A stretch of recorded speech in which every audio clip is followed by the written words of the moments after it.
Welcome back to my channel Alfina an aesthetic lifestyle. അപ്പം നമ്മൾ ഇന്ന് വന്നിരിക്കുന്നത് ഒരുപാട് പേര് SPMA സെൽഫ് ഫിനാൻസിങ് പാരാമെഡിക്കൽ അസോസിയേഷനിൽ അപ്ലൈ ചെയ്തിട്ടുള്ള കുട്ടികളുണ്ട്. അവർക്ക് വേണ്ടിയിട്ടുള്ള റാങ്ക് ലിസ്റ്റ് ഓൾറെഡി പബ്ലിഷ് ചെയ്തിരുന്നു. അത് ബേസ് ചെയ്തിട്ടുള്ള വീഡിയോസ് ഒക്കെ നമ്മൾ ഓൾറെഡി അപ്ലോഡ് ചെയ്തിട്ടുണ്ടായിരുന്നു. അതൊക്കെ എല്ലാവരും കണ്ടെന്ന് വിശ്വസിക്കുന്നു. അപ്പോൾ നെക്സ്റ്റ് നമ്മുടെ അലോട്ട്മെന്റ് വന്നിട്ടുണ്ട്. ഫസ്റ്റ് അലോട്ട്മെന്റ് വന്നിട്ടുണ്ട് SPMAയുടെ. അപ്പോൾ ഒരുപാട് പേർക്ക് പല രീതിയിലുള്ള ഡൗട്ട്സും കാര്യങ്ങളൊക്കെ ഉണ്ട്. അതൊക്കെ ഒന്ന് ക്ലിയർ ചെയ്യാൻ വേണ്ടിയിട്ടാണ് നമ്മൾ ഇന്ന് ഈ വീഡിയോ ചെയ്യുന്നത്. അപ്പോൾ ആരൊക്കെയാണ് SPMAയിൽ ആപ്ലിക്കേഷൻ കൊടുത്തിട്ടുള്ളത്, ആ കുട്ടികൾക്കൊക്കെ ആയിരിക്കും റാങ്ക് ലിസ്റ്റിൽ വന്നിട്ടുണ്ടാവുക. ഇനി റാങ്ക് ലിസ്റ്റിൽ ആരെങ്കിലും വന്നിട്ടില്ല എന്നുണ്ടെങ്കിൽ അതിൽ നിന്ന് നിങ്ങൾക്ക് മനസ്സിലാക്കാൻ സാധിക്കുന്നത് നിങ്ങളുടെ ആപ്ലിക്കേഷൻ അവിടെ റിജക്റ്റ് ആയി പോയി എന്നതാണ്. പല കുട്ടികളും ചോദിച്ചതാണ് ഇത് എങ്ങനെയാണ് നോക്കുന്നത്. നിങ്ങൾ നോർമലി ഗൂഗിളിൽ കയറിയതിന് ശേഷം SPMA 2025 എന്ന് ജസ്റ്റ് അടിച്ചു കൊടുക്കുക. അപ്പോൾ തന്നെ നിങ്ങൾക്ക് അവിടെ ഒരു വെബ്സൈറ്റ് ഓപ്പൺ ആയി വരുന്നതായിരിക്കും. ആ വെബ്സൈറ്റ് ഓപ്പൺ ചെയ്യുക. അതിനുശേഷം നമുക്ക് റാങ്ക് ലിസ്റ്റ്, അലോട്ട്മെന്റ് എന്നൊക്കെ കാണാൻ വേണ്ടി സാധിക്കും. അതിൽ റാങ്ക് ലിസ്റ്റ് നോക്കിക്കഴിഞ്ഞാൽ നിങ്ങൾക്ക് റാങ്ക് ലിസ്റ്റ് കാണാൻ സാധിക്കും. അതുപോലെ അലോട്ട്മെന്റ് നോക്കിക്കഴിഞ്ഞാൽ നിങ്ങൾക്ക് അലോട്ട്മെന്റ് ആയിരിക്കും കാണാൻ സാധിക്കുന്നത്.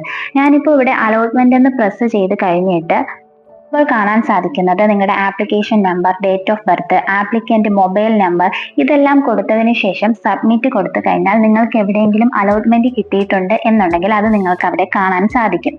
ഇത് കഴിഞ്ഞിട്ട് എന്താണ് പ്രോസസ്സിംഗ് എന്നുള്ളതിനെ പറ്റിയിട്ട് പറയാം.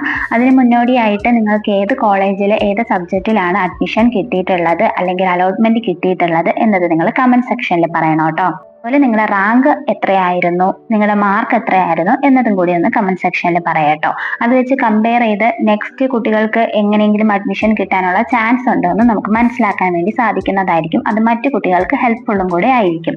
അപ്പോൾ ഇപ്പോൾ അലോട്ട്മെന്റ് വന്ന കുട്ടികൾ ചെയ്യേണ്ടതെന്ന് പറഞ്ഞാൽ നിങ്ങൾക്ക് SPMAയിൽ നിന്നും ഒരു ഇമെയിൽ അല്ലെങ്കിൽ SMS വരുന്നുണ്ടാകും. അപ്പോൾ നിങ്ങൾ മെയിൽ ചെക്ക് ചെയ്യുക, SMS ചെക്ക് ചെയ്യുക. അപ്പോൾ നിങ്ങൾക്ക് വന്നിരിക്കുന്ന മെയിലിൽ ഏത് ദിവസമാണോ നിങ്ങൾക്ക് പോയി അഡ്മിഷൻ എടുക്കാൻ പറയുന്നത് ആ ദിവസം നിങ്ങൾ പോയി അഡ്മിഷൻ എടുക്കണം. അഡ്മിഷൻ ആ ദിവസം പോയി എടുക്കാത്ത കുട്ടികളുടേത് അലോട്ട്മെന്റ് ക്യാൻസൽ ആകും എന്നാണ് SPMAയുടെ അസോസിയേഷനിലെ പ്രോസ്പെക്ടസിൽ പറഞ്ഞിരിക്കുന്നത്. അത് നിങ്ങൾ മനസ്സിലാക്കി മുന്നോട്ട് പോവുക. നമുക്ക് ഓൾറെഡി അറിയാം SPMAയിൽ വളരെ കുറച്ച് ഓപ്ഷൻസ് മാത്രമാണ് നമുക്ക് വെക്കാൻ വേണ്ടി സാധിക്കുന്നത്. അപ്പോൾ നിങ്ങൾ പ്രയോറിറ്റി ചെയ്തതനുസരിച്ചുള്ള ഏതെങ്കിലും ഒരു കോളേജിൽ ഏതെങ്കിലും ഒരു കോഴ്സ് ആയിരിക്കും നിങ്ങൾക്ക് കിട്ടിയിട്ടുണ്ടാവുക. അപ്പോൾ കിട്ടിയ കോളേജ് നഷ്ടപ്പെടുത്താത്ത രീതിയിലുള്ള കാര്യങ്ങൾ മുന്നോട്ട് ചെയ്യാൻ വേണ്ടി ശ്രദ്ധിക്കുക. അതുപോലെ എത്രത്തോളം ഫീസാണ് നിങ്ങൾ അടയ്ക്കേണ്ടത്, നിങ്ങൾ കൊണ്ടുപോകേണ്ട ഡോക്യുമെന്റ്സ് എന്തൊക്കെയാണ്, അതൊക്കെ ഓൾറെഡി നമ്മുടെ പ്രോസ്പെക്ടസിൽ തന്നെയുണ്ട്. അപ്പോൾ പ്രോസ്പെക്ടസ് ഡൗൺലോഡ് ചെയ്ത് നിങ്ങൾ അത് വായിച്ച് മനസ്സിലാക്കുക. എന്തൊക്കെ ഡോക്യുമെന്റ്സ് ആണ് കൊണ്ടുപോകേണ്ടത് എന്നത് മനസ്സിലാക്കി ആ ഡോക്യുമെന്റ്സ് ഒക്കെ റെഡിയാക്കി വെക്കുക. ഒറിജിനൽ ഡോക്യുമെന്റ്സും അതിന്റെ അറ്റസ്റ്റഡ് കോപ്പിയും കാര്യങ്ങളും ഫോട്ടോസും ഒക്കെ റെഡിയാക്കി വെക്കാൻ വേണ്ടി ശ്രദ്ധിക്കുക കേട്ടോ. നിങ്ങൾ കൊടുത്തിരിക്കുന്ന മെയിൽ ID, മൊബൈൽ നമ്പർ ഏതാണോ നിങ്ങൾ ആപ്ലിക്കേഷൻ സമയത്ത് കൊടുത്ത മൊബൈൽ നമ്പർ, ഇമെയിൽ ID അതിലേക്കായിരിക്കും നിങ്ങൾക്ക് മെയിലോ SMS ഒക്കെ വരുന്നുണ്ടാവുക. അപ്പോൾ അതൊക്കെ നിരന്തരമായി ചെയ്യാൻ കൂടി ശ്രദ്ധിക്കുക. ഓരോ കോഴ്സിനും SPMA അസോസിയേഷനിൽ വരുന്ന ഫീസ് എത്രയാണ് എന്നത് നമുക്ക് പ്രോസ്പെക്ടസിൽ നിന്ന് തന്നെ മനസ്സിലാക്കാൻ വേണ്ടി സാധിക്കുന്നതാണ്. എല്ലാവരും പ്രോസ്പെക്ടസ് ഡൗൺലോഡ് ചെയ്യുക. പലരും ചോദിക്കുന്നുണ്ട് പ്രോസ്പെക്ടസ് എവിടെ നിന്നാണ് ഡൗൺലോഡ് ചെയ്യേണ്ടത് എന്നുള്ളത്. നിങ്ങൾ ജസ്റ്റ് ഗൂഗിളിൽ കയറിയിട്ട് SPMA 2025 എന്ന് അടിച്ചാൽ മാത്രം മതിയാകും. നിങ്ങൾക്ക് അവിടെ ഒരു ലിങ്ക് ഓപ്പൺ ആയിട്ട് വരുന്നതായിരിക്കും. അതിൽ ക്ലിക്ക് ചെയ്യുക. അതിന്റെ ഒരു വെബ്സൈറ്റിലേക്ക് കയറുക. മെനു എന്ന് പറഞ്ഞ് കാണാം. അതിനകത്ത് ഡൗൺലോഡ് പ്രോസ്പെക്ടസ്, ലോഗിൻ ചെയ്യാനുള്ള ഓപ്ഷൻ ഒക്കെ ഉണ്ട്. അപ്പൊ അതിൽ ഡൗൺലോഡ് പ്രോസ്പെക്ടസ് ഡൗൺലോഡ് ചെയ്തിട്ട് അത് മുഴുവനായിട്ട് നിങ്ങൾ ഇരുന്ന് വായിച്ച് മനസ്സിലാക്കാൻ വേണ്ടി ശ്രദ്ധിക്കുക കേട്ടോ. പല കുട്ടികളും ചോദിക്കുന്നതാണ് SPMA വഴി അഡ്മിഷൻ എടുത്തു കഴിഞ്ഞാൽ ഡൊണേഷൻ ഉണ്ടാകുമോ എന്നുള്ളത്. ഡൊണേഷനും കാര്യങ്ങളൊന്നും SPMAയിൽ അഡ്മിഷൻ എടുത്താൽ ഉണ്ടാവുകയില്ല. ഏകദേശം LBSലെ പാരാമെഡിക്കൽ, ഡിപ്ലോമ ആൻഡ് ഡിഗ്രി കോഴ്സസിലേക്ക് സെൽഫ് ഫിനാൻസിങ് കോളേജസിൽ വരുന്ന അതേ ഫീ സ്ട്രക്ചർ തന്നെയാണ് ഇവിടെയും വരുന്നുണ്ടാവുക. പല കുട്ടികൾക്കുള്ള ഡൗട്ടാണ്, അങ്ങനെയാണെങ്കിൽ LBSൽ തന്നെ അഡ്മിഷൻ കിട്ടുവാണെങ്കിൽ അതുപോലെ എന്താണ് ഇത് തമ്മിലുള്ള ഡിഫറൻസ്, അങ്ങനെ കുറച്ച് ഡൗട്ട്സ് പല കുട്ടികളും ചോദിച്ചിരുന്നു. അവരോട് പറയാനുള്ളത്, ഇപ്പോൾ LBSലാണ് പാരാമെഡിക്കൽ ഡിഗ്രി അല്ലെങ്കിൽ ഡിപ്ലോമ കിട്ടുന്നത് എന്നുണ്ടെങ്കിൽ നമുക്കവിടെ ഫീ കൺസെഷൻ ഉണ്ട്, റിസർവേഷൻ ഉണ്ട്, കാറ്റഗറി ബേസ് ചെയ്തിട്ട് പല രീതിയിലുള്ള സ്കോളർഷിപ്പുകളും കാര്യങ്ങളും ഒക്കെ കിട്ടുന്നത് LBS വഴി മെറിറ്റിൽ കിട്ടുമ്പോൾ മാത്രമാണ്. അസോസിയേഷൻ വഴി നമ്മൾക്കൊരു ചാൻസ് ആണ്, അഡ്മിഷൻ കിട്ടാനുള്ള ചാൻസ് മാത്രമാണ് അവിടെ വരുന്നത്.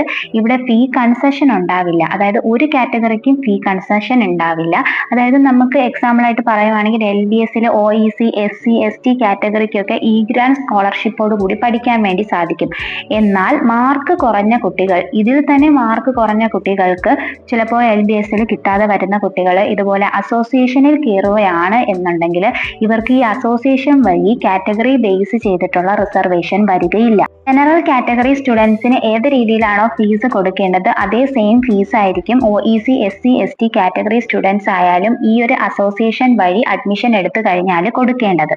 ഒരു അസോസിയേഷൻ വഴി എന്ന് പറയുമ്പോൾ നമുക്ക് ഫീ കൺസെഷൻ ഉണ്ടാവില്ല, നമ്മുടെ റിസർവേഷൻ അനുസരിച്ചല്ല, നമ്മുടെ കാറ്റഗറി റിസർവേഷൻ ഇല്ല, അങ്ങനെയുള്ള കാര്യങ്ങളില്ല, സ്കോളർഷിപ്പോ കാര്യങ്ങളോ ഒന്നും നിങ്ങൾക്ക് കിട്ടുകയില്ല. അസോസിയേഷനിൽ നിങ്ങളുടെ മാർക്ക് മാത്രം ബേസ് ചെയ്തിട്ടാണ് അലോട്ട്മെന്റ് വരുന്നുണ്ടാവുക, അത് ബേസ് ചെയ്ത് മാത്രമാണ് അഡ്മിഷൻ എടുക്കുന്നുണ്ടാവുകയും ചെയ്യുന്നത്.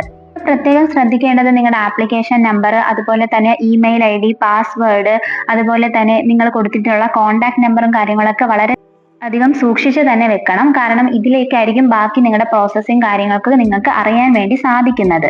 കുട്ടികളും ആപ്ലിക്കേഷൻ നമ്പർ കാണുന്നില്ല, എവിടെയാണ്, ഇനി എങ്ങനെ റിക്കവർ ചെയ്തെടുക്കും, അങ്ങനെ പല രീതിയിലുള്ള ഡൗട്ട്സ് ചോദിക്കുന്നുണ്ട്. അപ്പൊ നമ്മൾ ഓൾറെഡി പറയുന്നതാണ്, ആപ്ലിക്കേഷൻ കൊടുക്കുന്ന സമയത്ത് തന്നെ നിങ്ങൾക്ക് ഈ കിട്ടുന്ന നമ്പേഴ്സ് ഒക്കെ നിങ്ങൾ വളരെ സുരക്ഷിതമായി വെക്കണം എന്നുള്ളത്. കാരണം ബാക്കിയുള്ള നിങ്ങൾക്ക് ലോഗിൻ ചെയ്യാനോ ബാക്കിയുള്ള പ്രോസസ്സിങ്ങിനോ ഒക്കെ ഇത് നിങ്ങൾക്ക് ആവശ്യമായി വരുന്നതാണ്. കോളേജിൽ നിങ്ങൾ പോകുമ്പോൾ എന്തൊക്കെ ഡോക്യുമെന്റ്സ് ആണ് കൊടുക്കേണ്ടത് എന്നത് നിങ്ങൾക്ക് പ്രോസ്പെക്ടസ് ഡൗൺലോഡ് ചെയ്ത് നോക്കി കാണാൻ വേണ്ടി സാധിക്കുന്നതാണ്.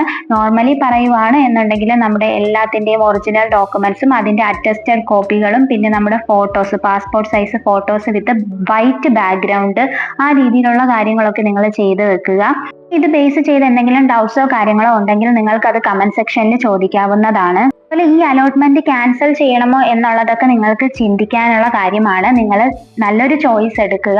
നമുക്കിപ്പോൾ ഓരോ അലോട്ട്മെന്റും കാര്യങ്ങളും ഒക്കെ നടന്നുകൊണ്ടിരിക്കുന്നത് കൊണ്ട് തന്നെ പല കുട്ടികളും അഡ്മിഷൻ എടുക്കുന്നത് കൊണ്ട് തന്നെ കേരളത്തിലെ സീറ്റുകൾ കുറഞ്ഞു വരികയാണ് എന്നത് മനസ്സിലാക്കിക്കൊണ്ട് തന്നെ നിങ്ങൾ മുന്നോട്ട് ഓരോ സ്റ്റെപ്പുകളും വെക്കാൻ വേണ്ടി ശ്രദ്ധിക്കുക. ഈ അലോട്ട്മെന്റുകൾ ക്യാൻസൽ ചെയ്ത് മുന്നോട്ട് പോകുകയാണ് എന്നുണ്ടെങ്കിൽ നിങ്ങൾക്ക് ഉറപ്പുണ്ടാകണം, നിങ്ങൾക്ക് വേറെ ഏതെങ്കിലും രീതിയിൽ ഒരു അഡ്മിഷൻ കിട്ടും എന്ന് ഉറപ്പുണ്ടെങ്കിൽ മാത്രം അങ്ങനെയുള്ള കാര്യങ്ങൾ ചെയ്യാൻ വേണ്ടി ശ്രദ്ധിക്കുക. പ്രത്യേകിച്ച് മാർക്ക് കുറഞ്ഞ കുട്ടികൾ അഡ്മിഷൻ കിട്ടുന്നത് ക്യാൻസൽ ചെയ്യുന്നത് നിങ്ങളുടെ സ്വന്തം റിസ്കിലായിരിക്കണം. കാരണം മുന്നോട്ട് കേരളത്തിലെ സീറ്റുകൾ കുറഞ്ഞു വരികയാണ് എന്നൊരു കാര്യം നിങ്ങൾ മനസ്സിലാക്കി വേണം മുന്നോട്ട് പോകാനായിട്ട്. അതിൽ തന്നെ നിങ്ങൾ ഫീസും കാര്യങ്ങളും ഒക്കെ റെഡിയാക്കി വെക്കണം. അവർ പറയുന്ന ടൈമിൽ, അതായത് നിങ്ങൾക്ക് ഇമെയിൽ വരുമ്പോൾ ഇന്ന ദിവസം വരാൻ പറയുകയാണ് എന്നുണ്ടെങ്കിൽ ആ ഒരു ടൈമിൽ ഡോക്യുമെന്റ്സും ഫീസും ഒക്കെ റെഡിയാക്കി കൊണ്ടുപോകേണ്ടത് അത്യാവശ്യമായ കാര്യമാണ്.